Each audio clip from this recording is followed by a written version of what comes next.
I think we need to hold each other to a schedule. Yeah, I think, like, this is perfect for me, like a Sunday morning type thing. Yeah.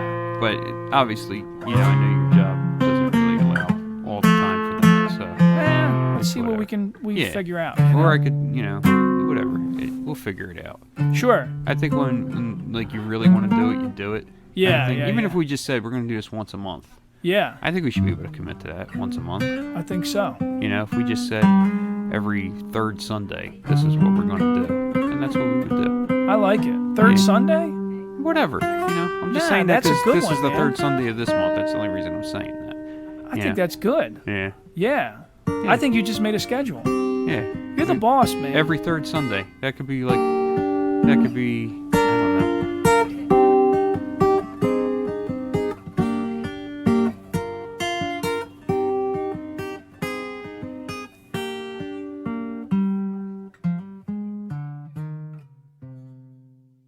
This is not for children.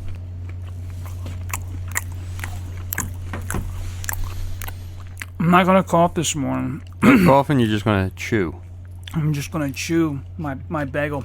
It's funny because as the intro was rolling and I'm sitting here taking a bite from this crunchy-ass bagel, I was like, what a jerk-off, dude. I'm such a fucking dickhead, dude. Like, there's a serious reason why anybody that owns, like, a studio probably listens to this show and they're like, that's your sound engineer?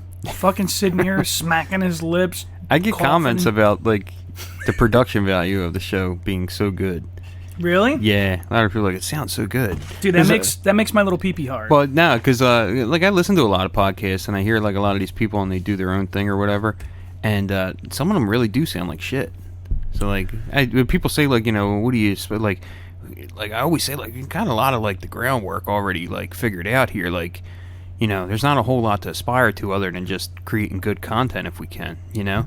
As far as equipment good, like it sounds good. I think so. I think it took. See, I'm going to be a gentleman and not cough on the fucking microphone. Yeah. Yeah. I think it's it definitely took time to get to this point. Right. I've listened to other shows that were, I guess, more amateurish, and I think some people aren't concerned with the audio quality, and they're not worried about when somebody gets really loud and the audio spikes and stuff like that, and it sounds blown out. I mean, to me, a lot of them are just like one person talking. Yeah, well, that really. Yeah, and it just doesn't sound that great. Yeah. Well, I do know that it, like some of these big chains like Best Buy or wherever, like Amazon, they're selling kits now to do podcasting because it's so popular. The problem is there's not as much control. I'm a control freak, believe it or not. As much as a goofball as I am, and all the ridiculous shit that I say, I'm like a fucking psycho about the control. I was talking to our friend Kev. Yeah. And Alvin Shitcastle. Alvin Shitcastle. That's good because I don't, out of respect for him, I don't really like using people's full names unless they're okay. We'll just call him Alvin S. Shitcastle. I love that. Yeah. And he is the founder of Rogue Commercials, which we're going to drop a commercial of his until he says, yo, dude, you're stealing all my fucking content. He's got a great idea for a new one, man. I can't wait. I'm not going to reveal anything, but it's so fucking good. Well, he just put one out, and I enjoyed it. I was sitting there. I got excited. That was a random one, I think. Like, he wasn't planning that. He was out and about, and he saw that thing, and he was like, I got to do one. I love it. Yeah, he's quick, man. He's really quick. So I was talking to him, and he was like, he said, oh, well, you should get somebody to edit the show. And I said, well, believe it or not, I got, 3 years of schooling for film, video, and audio recording and editing. And, like, dude, this software that I'm using is Logic Pro X, which is, like, the big boy professional stuff. Right. Even the fact that I record our individual tracks plus the intro on separate audio tracks, and being that this technology is powerful enough that I can manipulate it any way I want after we're done, and I have an audio interface with individual, XLR cables coming into it. Like everything we did in here, I did it very specifically. Right. So because I'm a fucking psycho, and the hum of my heater right now is It's driving you me nuts, insane. right. Yeah. And I think that that's important because you might have a great story to tell on your podcast or a great whatever the information is that you share. Somebody might not want to hear it if it sounds like shit. I'm definitely one of them guys. Yeah. Dude, I've listened to shows and I heard like a pop or a hum or something in the mic and I'm like, what the fuck, man? This guy's like an amateur hour. Yeah, I kind of, and I try to like stick through it. I'm a big fan of intros and outros. Yeah. That's very important to me because I think it definitely... They're like bookends for your show, Yeah, and when I like turn on a guy's show and he's just like, hey, this is Dickhead, and I'm going to talk to you about pickles. Right. I'm like, nah, dude, you need to get your shit together and record something. Like, get a pre-recorded intro and, right. Work me into this. I need a little foreplay, you know? So anyway, those people that comment, that actually, like warms my little heart. Yeah. My little penis is like, pew!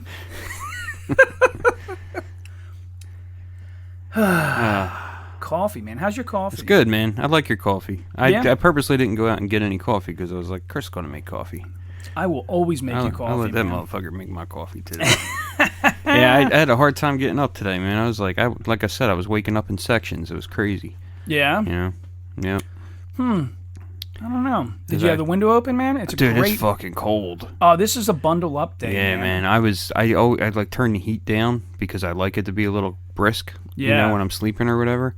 And, I got my dogs there, and my dog is like a fucking little space heater, Like, I got my, like, feet, like, dug under and stuff like that. It's great. But, it was, like, so fucking cold this morning when I woke up, but, where was I going with this? Fuck. You kept waking up every hour. hour. Yeah. So, like, I had to wake up in sections. I just did not want to get the fuck up. But, I got up. I was freezing my dick off, though. And I was like, and I just said, all right, it's 5:40 in the morning. I got to get in gear here. I got to go over and do this show. Because I kind of feel like we, like, put it off a little bit. I've been, like, too comfortable in my new place, I guess, at some points. Like, I just don't want to get off the couch or, when fucking time to... I used to be like, I gotta get out the door and go do something. Now it's like, like I'm really comfortable or whatever, and it's like I can't get my ass in gear all the time. But I have my dog over there all weekend. I'm kind of doing like a visitation thing with my dog. So it's like your kids won't come see you, but the fucking dog's coming. My kids come see me, but yeah, man. So I just kind of hung out with my dog all weekend. Just, rubbing the dog down and trying to get her acclimated to my place or whatever, so. Sounds peaceful, man. Yeah, I mean, to a certain extent it is. And there's all kinds of emotions in it. Like, there's a lot of, like, feeling shitty, and then there's a whole lot of, like, feeling kind of, like, okay about it, and getting a little excited. And, and then you feel guilty for feeling excited or whatever. It's a lot, man. It's like a big ball of stuff, and, a lot of reflection and a lot of, like, kind of like admitting to yourself that, like, I wasn't always the greatest guy in the world, or I did things that even I would find questionable, and then so it's a lot, man. It's a lot to unravel, but it's like it's good because you give yourself a chance to sort through it a little bit. I think that we've talked about this a lot on this show. Actually, is I think that any change takes reflection, and then, like, I think if you're a half intelligent person and you make a change, you're fearful, but you also have to find a little bravery of, like, okay, this is something new, and it's gonna fucking be a little scary. Yeah. And I think that I am, like, reflecting on some things that I'm trying to change. Like, I would love to.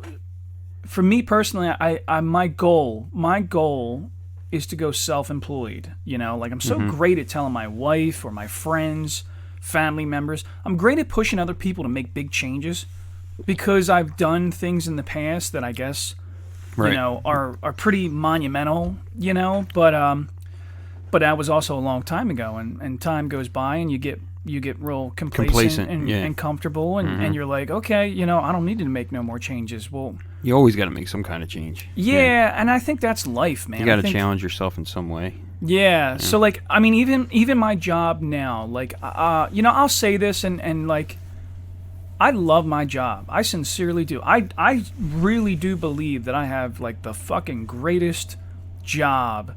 I mean, honestly, the benefits of my job are unbelievable. Yeah. I'm not an hourly employee. Right. I kind of come and go as I please. I make really good money for what I do. And a lot of that is a give and take because it requires me to be very responsible and disciplined. You got to do it right. Yeah. Right. This is not a job that just some... excuse me, I'm burping on the mic now. You can't you can't just cash in a day kind of thing. You can't, I can't. There's plenty of days I go to work and I'm just like, all right, I just got to get through this. Yeah. And I know when I leave there, like, dude, I've worked with COVID. I've kind of done like, borderline like, dude, you probably shouldn't have done that. Right. But I don't really get to take a day off. You know, if I take a day off from work, it's like I'm fucking dying. Yeah. But it's also because... Oh, no, I don't mean I take days off. I mean, like, I'll go to work. I'll just mull through it. Yeah, just to get through it. You know what I mean? But probably not do my best work. I mean, it's just... at the end of the day, it's just... It's a great job. Yeah. It's a really great job. I love the guys that I work with. The girl in the office is great. She does her job well. Everybody is... It's just a phenomenal place to work. Yeah, I feel the same way. I've come from a family where everybody is self-employed, and cool. I'll be honest, there's a part of me that's like, okay, that's the next big hurdle, and like, I'm fucking scared. Like, I'm fucking scared. I'm scared, and it's for the same reasons of things that you and I have talked about in the past. Even my artwork, I feel like my whole fucking life, when I create something for somebody, they don't want to pay me for it, and therefore I guess I get like unmotivated or like a lack of confidence, you know. And now I'm to the point where it's like the other day I did these 2 welding projects for one for a friend of mine that I went to high school with, and then the other one was for a friend of mine. It's for the local municipality. I welded these little cage things around the edges of their landscaping trailer, and it felt good because that one in particular, they told me, look, you need to be professional. You need to write up an invoice, list how you charged us, an hourly rate plus materials, list it on the invoice and submit it down, to the secretary. So I downloaded this fucking thing, this Invoice to Go app, and wrote up this professional thing, and I was like, holy shit, this is like, I'm like really going to charge somebody for my work, you know? Because in the past it was like intimidating, and also like there's people out there that sometimes will kind of fuck you over a little bit, Is like, I had a friend that wanted me to fix his car, but every time I talked to him, he's like, well, take care of me, and I'm like, dude, what the fuck you mean take care of you? This is my time, my effort. Dude, I'm not spending time with my kids right now. I'm not touching my fucking car projects. Right. I'm playing with your bullshit, and you want the fucking Walmart price. You don't want, my price. Yeah. So like that was disheartening, and yeah. I mean, it's hard. I mean, thankfully, I have one friend who always like hires me to do things like art wise. Yeah. He just wants me to do shit for him. Yeah. And it like he's published some of my stuff, like even just as far as like the inks that I've done for him and stuff like that. Like another artist will draw it and then I'll do the inks or whatever.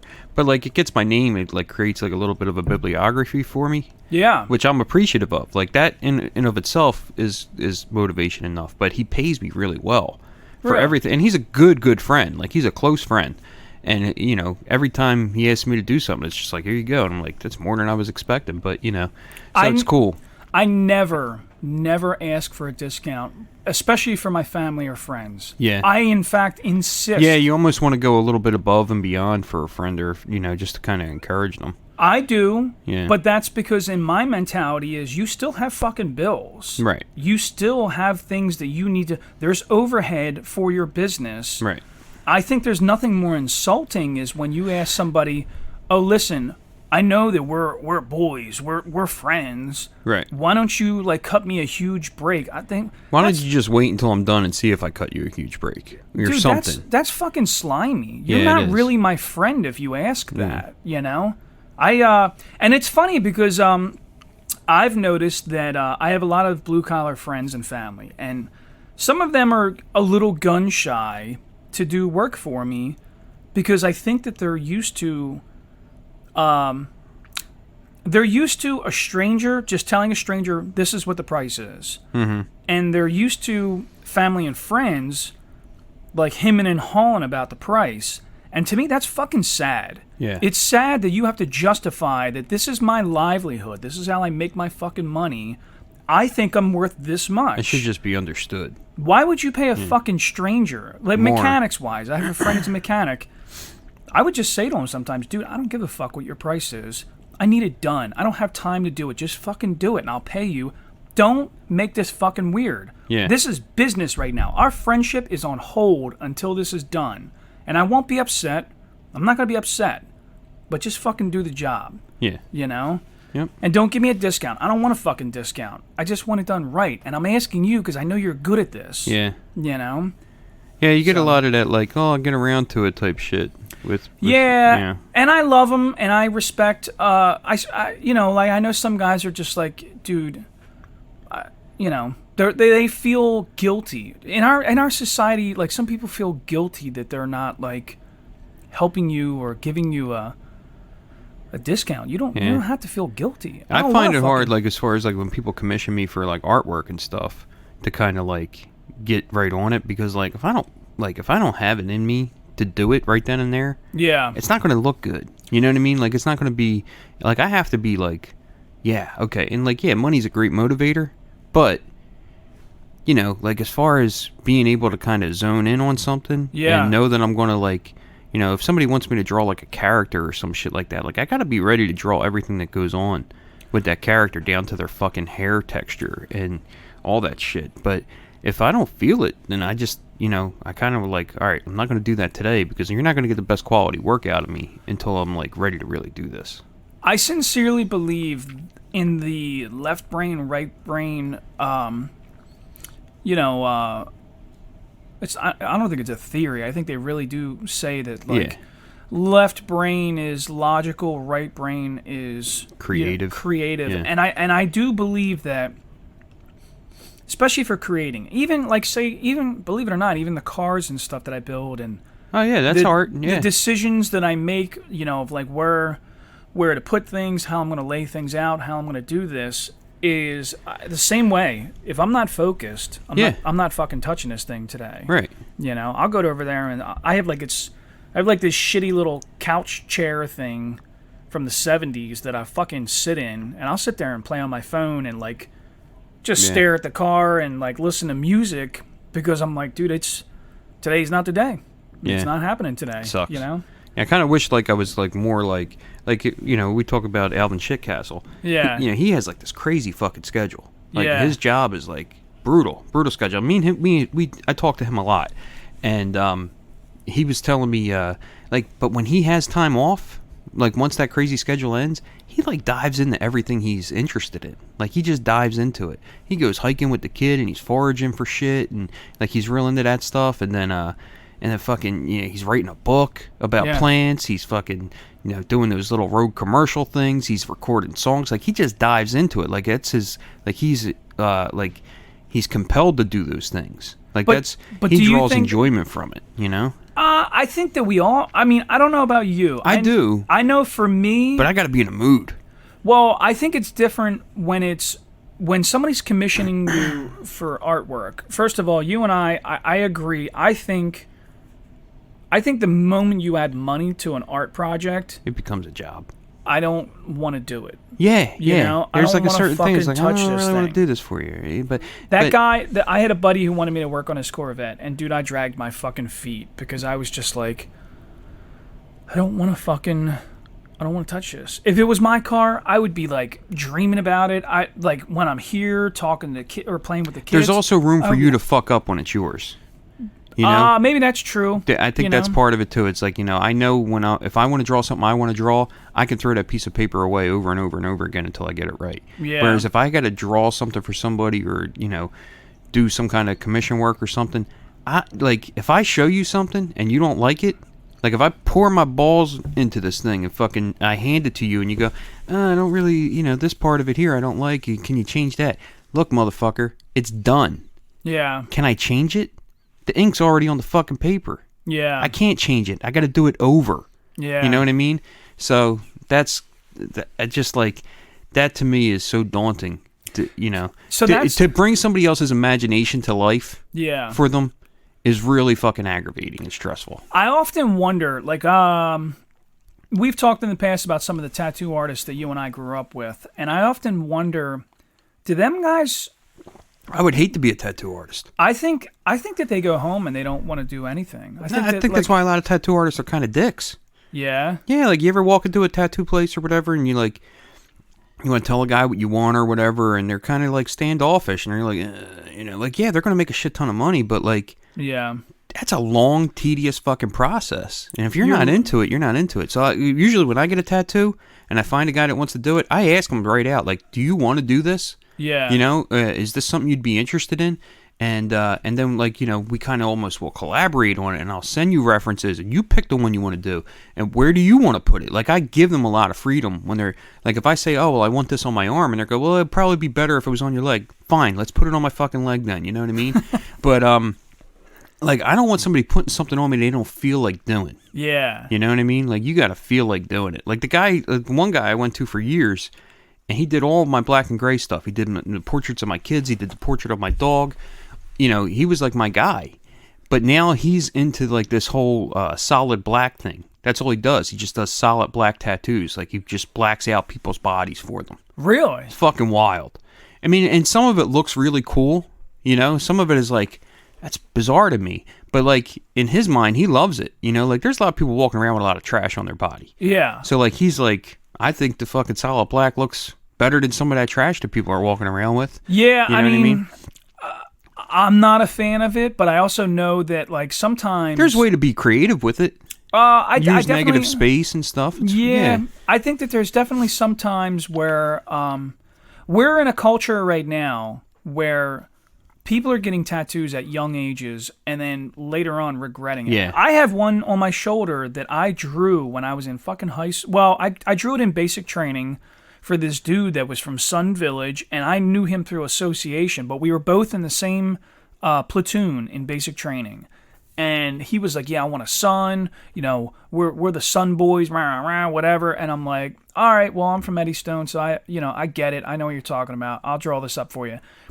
I mean, at the time, it was very 90s-ish, and now I think it looks cheesy. Mm-hmm. So, like, it kind of, like, makes me cringe when I'm, like, standing there with my shirt off at the beach, and I'm like, yeah, that's the shitty one right there, But, Dude, I feel that way about my right forearm. I got this stupid tribal thing that I got when I was 18 years old, the second I graduated. Yeah. And I just think, like, now, like, oh, fuck, man, why did I waste this space on this? Like, I could have got anything here, I think mine's faded enough. I like the idea of a sun. Yeah. I'm a big fan of, I want this arm to be a traveling arm. Like everywhere that I've been to, I kind of have a buddy of mine who's also a traveler, and he's from Missouri. That's the guy Ethan that was on Yardbird Tuna. Very funny guy. He also did a kind of a sleeve that's got like a treasure map kind of thing going on, but also like there's a ship on there because we built ships together. And that's cool. I've always wanted a ship. The first Me ship too. that I ever My whole built, right arm, I want to get just like nautical theme, but like I'm talking like clipper ships. Yeah. And shit like that. Like I want like fucking tentacles coming out of the water, fucking Poseidon. Yeah, you like that? Yeah, I want that shit. I want all that shit. You know what hurts my heart is that a lot of young people have those tattoos right now, but have no connection to that. See, my only connection is my dad used to build wooden ships. Really? When I was little, he would like these really intricate wooden models of ships. Yeah. And he would like tell me about it. He knew shit about it. So like all that stuff, there's something about it. I just love fucking boats and ships and shit like that. But like I love the imagery of it too, So I would love to just have this entire right arm be that. But do you like going to the beach and all that? Yeah, I love being in the water. I don't like the beach. I love being in the ocean. Huh. Yeah, like I fucking hate sand. Yeah, you put well- me in the water, I'll be in there for 3-4 hours. I think we all get annoyed with sand Yeah, eventually. no, I love being in the water.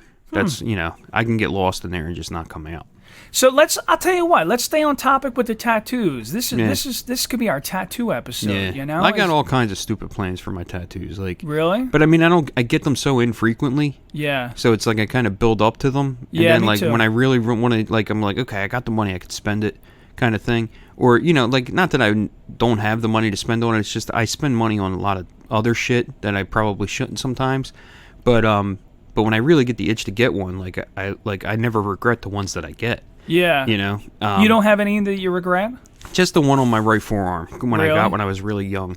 And then So- after that, like I got on my left shoulder, I got this really nice lion's head. It's like a memorial piece for my father that Shane O'Neill did. Nice. Back when Shane O'Neill was, before he ever like blew up Yeah. like the way he did. I mean, he's always been super talented. Yeah. So, and I always wanted his stuff on me because he is really fucking good. Yeah. And then I met this guy Hood, who owns Black Vulture Gallery up in like I guess it's like the Fishtown area on Girard Avenue. Okay. Best shop I've ever been to, man. Like, Huh. and that's like the only place I'll go to for tattoos now. But I got him to do portraits of my kids, and I kind of like struck up a little friendship with him. And he's real into like art and illustration and stuff like that. And we kind of had some common interest. Like he was a real big fan of Greg Irons, like I was, and stuff like that. So like we became like friendly and started talking about stuff. And then years later, when he had his own shop or whatever, I went up there and I was like, I want to get this portrait of my dog. And I had this pit bull at the time, Joe, and he was like 6 months old at the time, and I had this really great black and white picture of him. And he was like, yeah, I would love to do it, So he did the portrait of my dog, and then there was another guy there, Schlack, this guy Jay, and Schlack is like fucking. He's kind of really one of a kind. Like this guy's like he's like he's a deathmatch wrestler. Like he does like that deathmatch wrestling shit. What's that? It's this really fucking violent kind of form of professional wrestling with a lot of like weapons and gimmicks and shit like that. But I mean, these guys are genuinely getting hurt doing this stuff. And I mean, he's competed all over. He's performed all over the world. And That's the one where they literally like fucking hit each other with with wire. and barbed shit. wire and fucking light bulbs and shit, like crazy shit, like a real spectacle. Yeah. Not that I'm a fan of that. I'm not. Yeah. But I mean, this is what this guy does. Yeah. And just little guy, like short guy, but he's fucking jacked, and he's kind of like he's a real character. But I kind of really respect him because everything this guy's ever done, he's made a living off of doing things that he's loved, whether it be music, the pro wrestling, tattoos, artwork. Like, I think that's cool as shit. Like, this guy, I can't imagine this guy walking into a fucking building and, getting an office job or working in somebody's warehouse. Like, this is what this guy does. Like, he's kind of like a journeyman. You know what I mean? I feel sometimes I feel like a sellout. The fact that I never pursued. I wouldn't feel that way. Yeah. No. I do. Because we measure our success by like money sometimes. No, I don't feel like. I mean, that's the way our society does. But as I don't think you're a sellout. I mean, we're doing this. This isn't selling out. This whole thing back with the original first few episodes of Yardbird Tuna was because I decided that I can be creative and clean and sober at the same time. That was Absolutely. really. I mean, we went down that road, and I explained that whole story of like, I thought I was at a crossroads, and I had to give up my creativity to go be a responsible father, and There's a time and a place for everything. Yeah, and honestly, it's funny because, dude, spending more time with you, I've been thinking about artwork more. I'll say this, and I won't divulge too much, but I've honestly thought about less than legal artwork, but I kept thinking like, fuck it, I don't care. I'm gonna talk about it. Dude, graffiti is all the same shit. You know why Banksy is great? Because Banksy isn't just writing some fucking word on a wall that's very colorful. And I'm not saying these guys ain't talented. I'm saying art is great because we have to push the boundaries and do something different, avant-garde. Graffiti is beautiful, but what if you did something that other people aren't doing? Yeah. don't just tag the fucking wall. Don't just write your letters in bubble letters, the same shit that everybody else in Philadelphia is doing. What if you did something different? What if you made images? Yeah, I like Banksy stuff. I love Banksy. I mean, it's a lot. stuff. I guess it's like, I don't know if it's stencils or if it's what it is. I don't know how he does It's it. a little bit of both. I don't know his Yeah. process, but I don't really care because like the end product is all I really, what I you think end it's up the. with is what I it think is. it's the story that his images create. Yeah. That's the important part. and the feeling that it's like it could just be temporary. yeah, Like if somebody could tear it down, they could paint over it, they could do whatever the fuck they want with it. You know what I mean? I think that all of that is what I'm fascinated with Banksy, and I think that when I look at modern artists, I want to see somebody that's pushing the limits, and it doesn't matter what genre. I mean, even film. I always loved film, like movies, because to me these are some of the modern artists. Yeah. You're literally creating a story and imagery at the same time. I love Quentin Tarantino. Yeah, for I was that. just watching a documentary about Quentin Tarantino before I came here. Well, About his and- first 8 movies. Yeah. Really fucking cool. Well, I guess he's working on his last one Yeah, right I think now. number 10 or something like that, yeah. Yeah. Did you like the last one? The Once Upon a Time in America? I just recently watched it, like probably in the last couple months. I think it was It's different. it's different, but that's the way it's supposed to be. It's supposed to be very Hollywood, and it's I love the ending of it more than anything. Like the feeling that this is a true fantasy yeah. of a story. You know what I Yeah, mean? yeah, Like yeah. the outcome of it is not the reality of how it really became. Like I like the kind of the happy ending and the bad guy gets his comeuppance or whatever the fuck it is. You know what I mean? Like I thought Yeah. that was really cool. But Well, he's a fan of happy endings. yeah, You know? that was cool. I thought it was cool as shit. It's interesting, you know? It's a cool I'll tell you, movie. I wanted to, I don't want to diverge too much, because I want to talk about tattoos. Yeah, that's cool. In- yeah. We can get back. Yeah, so like I was saying, like the dude Schlack, he's like the first guy outside of Hood that I let tattoo me, and he did this piece on the back of my leg, and I'm like thinking that, now I just want to, like this whole leg, I just want to make this like my fucking nerd leg. Okay. Like I want to get like all this different shit that I've always loved, and actually I have one tattoo that I let my son do to me. Really? Yeah, I got I don't know if you remember back in the 80s on comic books, on Marvel Comics, there's that little box, the UPC box, Yep. be down in the bottom. If you went to the newsstand and bought a comic book, it would have an actual UPC label in there. But if you went to a comic book shop and you bought a comic book, they were considered direct editions. And in that UPC box, instead of having the UPC, you'd have a little piece of artwork in there, like a sketch. And usually in the 80s, it was Spider-Man's head. Yeah. So it would be like the head of Spider-Man, and when Spider-Man had the webbed mask, it was the webbed mask. And when they changed the outfit to the all black and white outfit, it was the black head. And so I pulled out an old comic book, and my son made a stencil of the Spider-Man head because it was easy. I figured this is pretty decent, easy line work for it. And he had a little tattoo kit or whatever.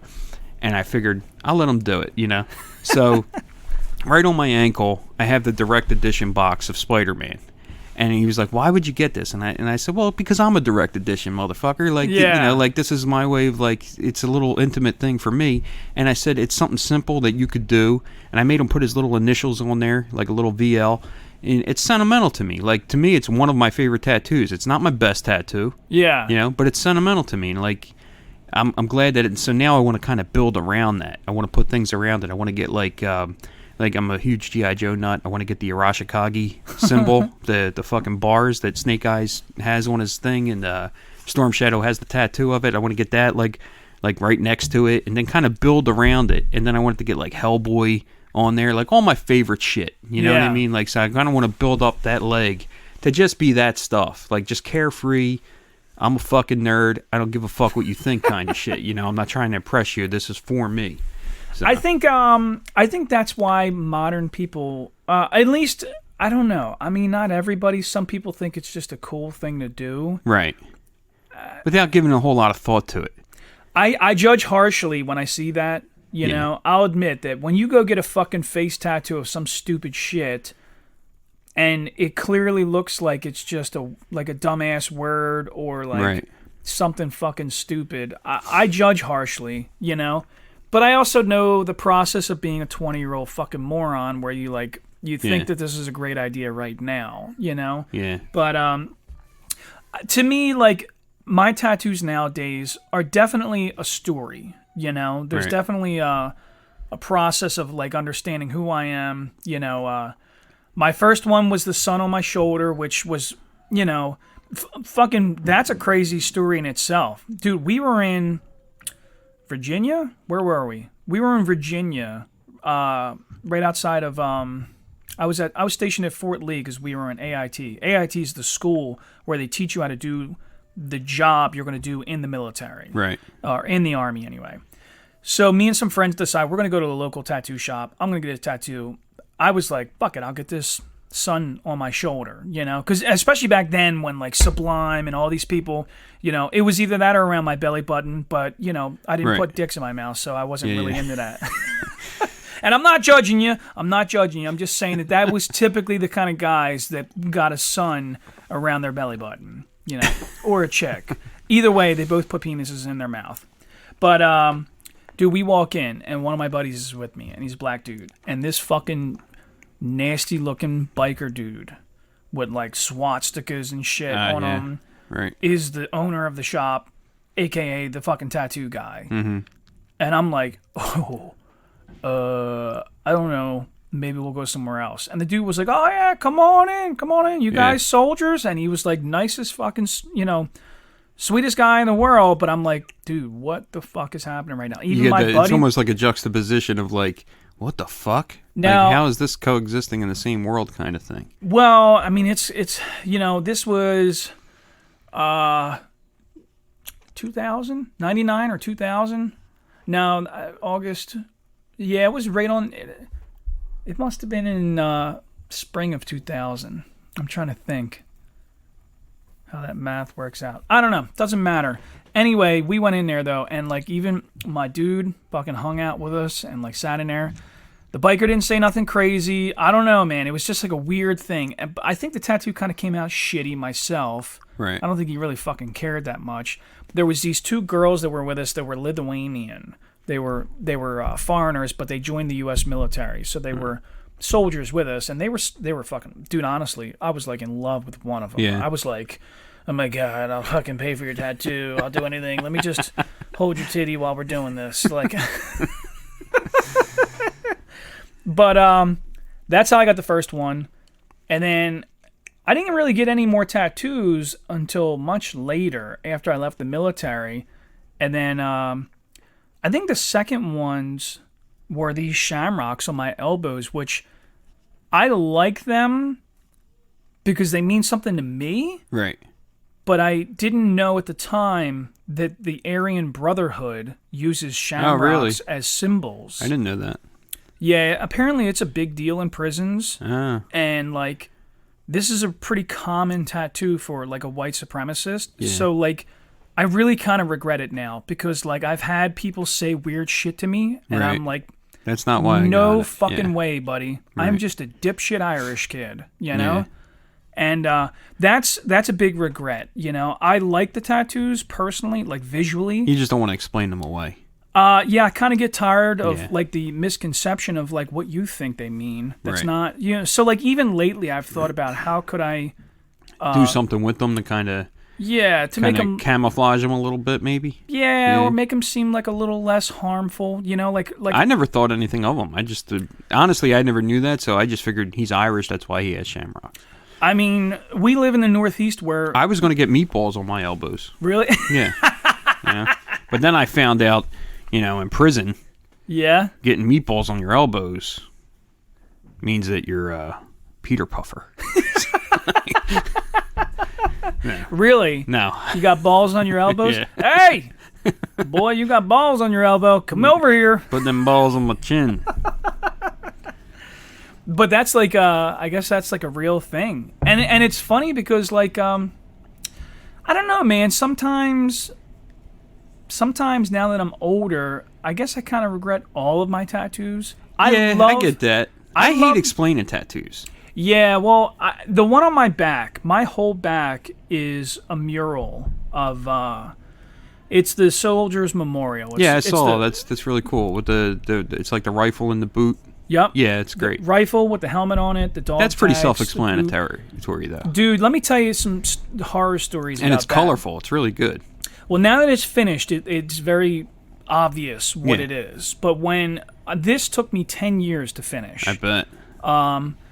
And mainly because of either lack of funds or the the Lack of artist. time. The artist Yeah. literally moved out of the area, and I like agreed with her that like nobody else is going to finish it. When you come back to visit, bring your equipment and you're going to work on it. So that's what we did over the literally 8 or 10 years, and thank God she did finish it. Like we found the time. We muscled through and finished it.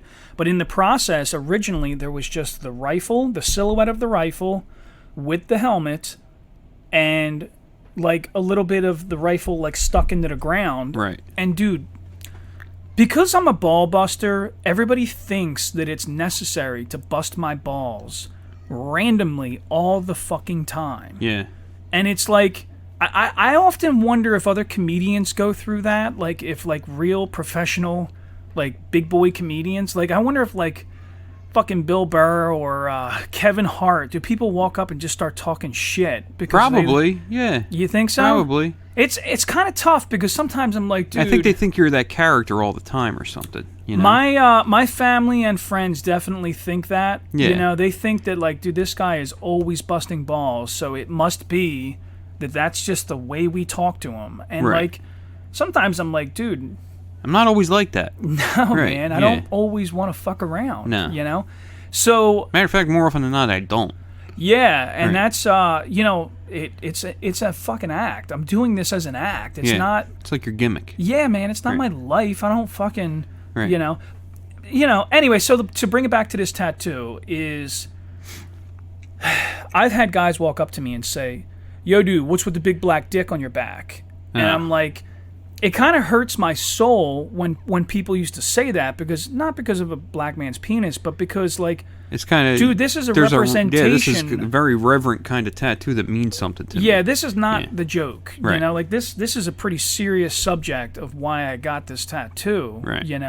So like I used to just kind of like chuckle and laugh it off, but like walk away like fucking hurt. Like, dude, you don't know what this, like, even me, I think sometimes that just a tattoo on my body doesn't justify the pain Right. that really is trying to represent, know?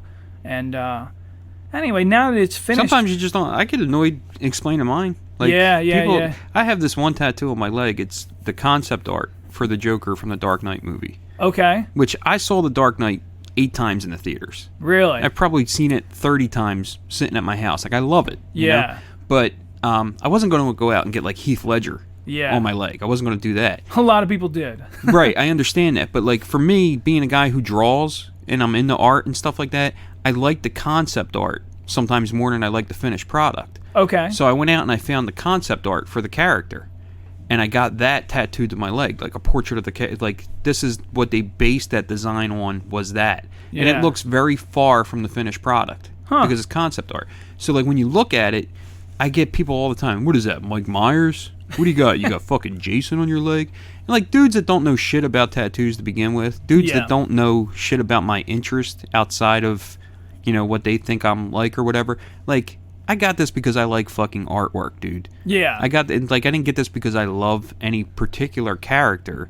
Like, I love the movie, and I love the process more than I love finished products, you know what I mean? So, like, to me, that's why I got it, but I can't stand explaining it. And then right next to that, I have a tattoo of Big Van Vader. I don't know if you know who Big Van Vader was, but he was a pro wrestler in the 80s and the 90s. He was a giant fucking dude. He was a Super Bowl champion in like 1982 or 83. Played for the LA Rams. Huh. Big fucking husky redheaded dude with like double mohawk on the side of his head, and he would come out and he'd wear a mask, and he was just a big hulking fucking dude. He was strong as fuck. But I got this tattoo because when he would come out, he used to wear this headdress. It was like this giant metal helmet, and it was like a mask. They called it the Mastodon helmet. And it's got like these spikes on the shoulders, and it's got this fucking giant trunk that comes down the middle. Really ominous looking. Big, heavy fucking helmet that he would wear to the ring. and then he would take it off and put it down, and he would point at it, and some guy with a remote control would like hit these fucking controls on the side of it, and smoke would shoot out of it, you know? Huh. So as like a 10-year-old, 11-year-old kid, I was fascinated by it. Like, it made like this giant impression on me. So when I met Schlack, and I asked him if he wanted to do a tattoo, being that he was a wrestling guy, and that I'm such a fucking nerd for it too, I was like, do you want to do this? And he was like, fucking right I do, you know? So like, he was excited to do it, so that's why I let him do it. Yeah. And it came out great. It's probably one of the best tattoos I got. Yeah. Like, the contrast and colors and stuff like that, it just looks like this dude had a good time fucking tattooing it to me. And I'm like, I love it. Like, I love it. But I don't want to explain to people who don't know who this character is, Yeah. where it comes from, or why it has such an impact on me. Like, to me, it's just that helmet that has an impact on me. It's not because I love Big Van Vader or that I love that image. You know what I Yeah, mean? Like, I yeah. get lost in images. You know what I mean? Like, that's kind of like, I have found so much value in my existence just from loving somebody else's artwork or their concepts. So like, I kind of delve into it, but I don't need to explain that away to people. Sure. You know what I mean? For me to be satisfied with it. I mean, isn't that the beauty of being an artist, though? Is Yeah. that we create things, and sometimes the fun part is watching the shit that you think up when you see it. Right. I mean, I do the same thing, and even one thing that I do, which I kind of always have done, just to keep like a foot in my creativity, is photography. Yeah. I enjoy my photography. I really love old rusty stuff, Yeah. or old abandoned buildings. I love...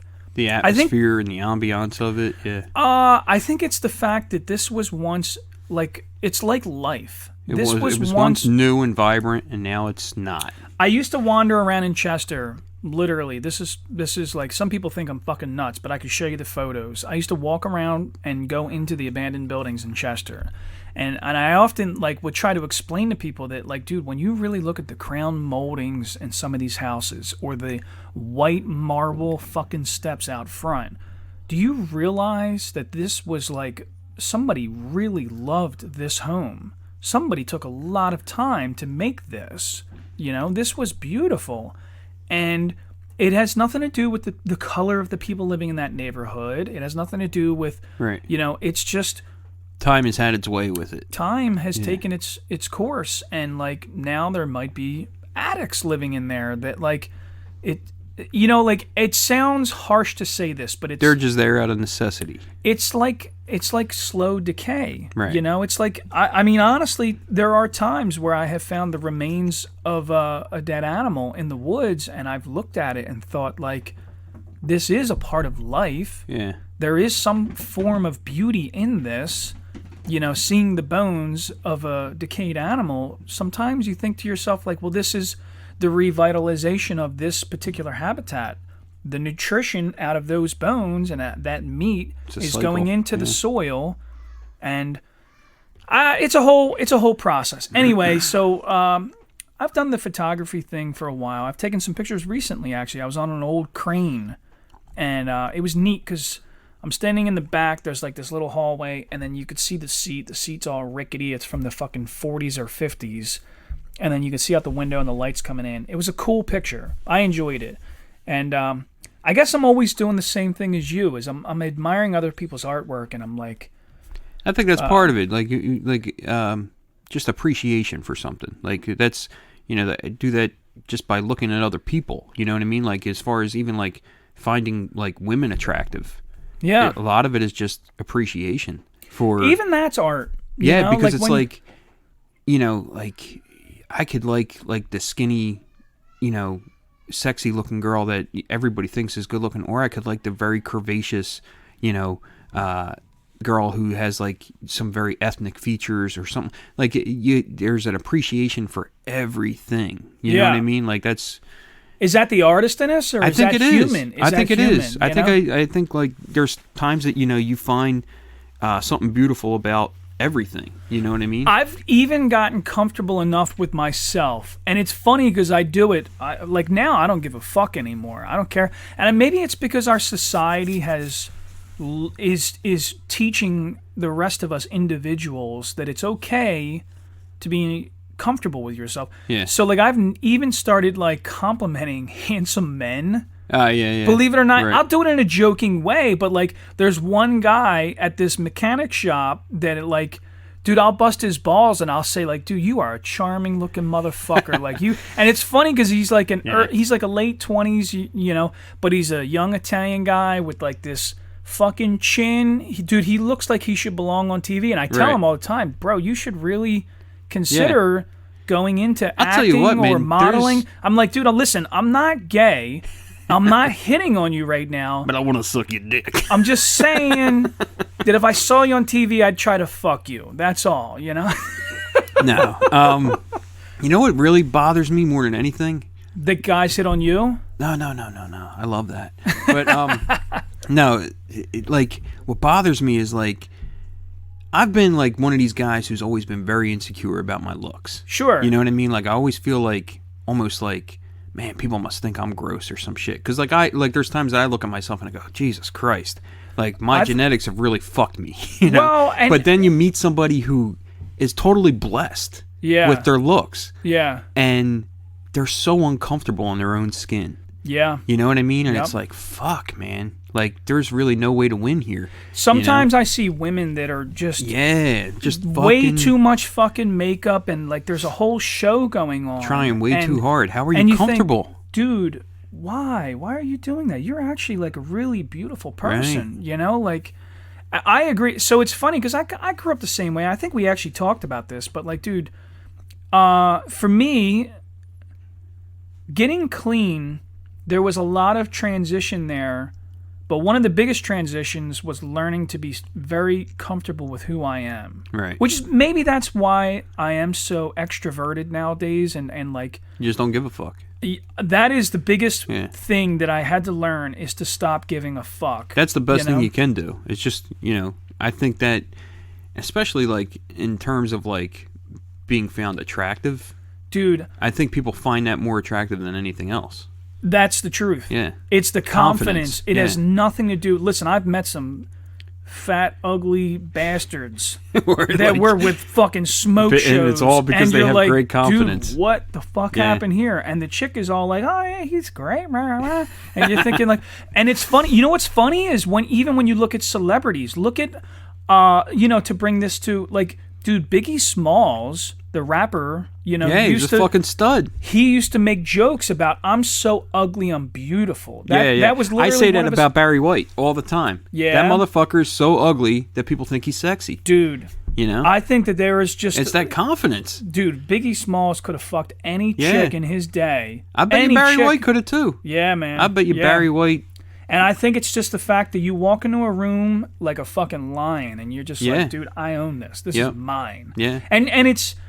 You know, like, I think it's funny because I do believe that I have a bit of a personality like that now, but it took a long time for you to get there, yeah. I'm not going to lie. There were moments where I literally had to stand in the mirror and look at my face like an artist. Yeah. And I used to literally, maybe that is my artist side, like teaching me how to do this, but I would look at my face and go, pick something out that you like. Mm-hmm. Now, as a kid, I used to draw eyeballs a lot, and I would go, oh, man, well, I do have nice eyes, and the color of them is a little unique, so I like that. And it took, this is multiple times. This wasn't just once in the mirror and go, man, you know what? You're fucking handsome. Yeah. No, dude. This was like a year or two of like, every now and then when I'm fucking morbidly depressed, and I think every girl on the planet thinks I'm the ugliest fucking sloth that exists. And it's funny because my wife will laugh about it, and she's like, "Dude, you're fucking nuts, man." Like I've even heard a lot of people. I hear that a lot too. Like, but there's times that like I've done that, and I go, I've always like fucking shied away from like the ethnic side of my looks. Yeah. And been like, oh man, I'm so sick of people like calling me a dago and like all this shit, like, you know, like. But not that I gave a shit that much. It's not like, you know, like somebody was saying something so offensive. It was just like I didn't like the stereotype of it all the time. But now, as I'm getting older, and if I look at myself and I look in the picture or whatever, and I look at the shape of my nose or like certain things like that, and I go, I look, there's certain parts of me that look very Italian, and I love it. You know I think you have to embrace it. Oh, dude, I would love to see you in a killer fucking suit. Yeah. Maybe, like, dude, someday we should do a dress up, man. Like, I'm now obsessed I want a really nice suit. tweed suit, Yeah. like a gray or a light brown. I love Jeff caps. Like Yeah. I'm obsessed with this company, Boston Yeah, you were Scally. telling me. Yeah. I fucking love their hats, dude. I Right. wear that hat more than I wear my baseball hats now. Yeah. And I think it's I like, would too. To Dude, me, it- like, I think baseball caps are like something that a kid wears. You know? It's like, I feel like more of a gentleman. I feel Yeah. like when I walk up and you see me wearing my hat, I'm not just a jerk off anymore. I'm like, not really a hat guy. Yeah. I'll wear like skull caps. But I think that's the extent of it. I think it says something about you, like the way you present yourself. Yeah. You know? And I think it'll even boost your confidence. I bet you if you dressed slightly different and you, like, took. And I'm not putting you down. Oh no, I know. But I'm saying, like, if you were like, say once a month, you were like, you know what, fuck that. Yeah. I'm gonna dress like this, you Right. know, and decide something My in your my head. dress up is like when I get dressed, it's usually like a like one of those like those shirts they almost look like bowling shirts. You know what I'm talking It's about? not a tracksuit. No, I don't wear a tracksuit. My tracksuits. I thought you were Italian. You know, No, I'm I just don't have saying. one. I thought that's how you guys got dressed up—a big gold chain and a tracksuit. A pair of like nice sneakers. No, that's not me. Slick your hair back, you know. Well, and that's the other thing is like now that I'm so gray, I think people don't notice my ethnicity, and I kind of regret that. Yeah. Because when my hair was really dark, I kind of took it for granted, and I didn't care. Now it's like all my shit is gray. Man, And, you know. I think, especially since there's such a large number of our generation, I think people love it. Oh no, and I think a lot of people do say that. They're like, oh, I think it makes you look distinguished and all that Yeah. stuff, and that's fine. But I'm saying as far as look, dark hair, dark eyes, that connotates Yeah. something very like Italian, European, or whatever the fuck. You know what Yeah, I mean? yeah, yeah. So like now that aspect of my looks is gone, I do miss it. Like I don't like being gray. Listen, white guys are the bad guys anyway. So like right It now, don't it's matter. not a good time for you to be a white guy. I would go tanning. You know, that's Yeah. all I'm saying. I can't. I turn into a fucking lobster. You know, Yeah. but. Yeah. Nah, I mean, you know, more and more as I get older, I think I enjoy being this age more than I enjoyed being young. Yeah. Yeah, I definitely like being, you know, middle-aged much more than I liked being a young guy. I think the moment we stop giving a fuck. Once you stop giving a fuck about so much shit, and you know, you just kind of take things as they come, then you get a lot more. You're happier for it. you Yeah. know? Yeah. Definitely. Yep. Well, I'll tell All you right. what, man. That's been an hour. Yeah. Let's wrap this one up Yeah. for today, and you know, we'll come back to you know. I think we're gonna leave the end of this for rogue commercials. We're gonna Word. slide one of them in there from Alvin. Shitcastle. All right, and a word from our sponsors. See you, John. See you, man. Are you feeling lonely? Are you feeling vulnerable? Well, we want you to join us. Some say that we're a cult. Others, who know us, say that we're an intentional living community who worship one charismatic nutcase in the middle of the desert. So, take off your clothes. Leave the finances to us. The divine children of Pistachio God. We're definitely not a cult.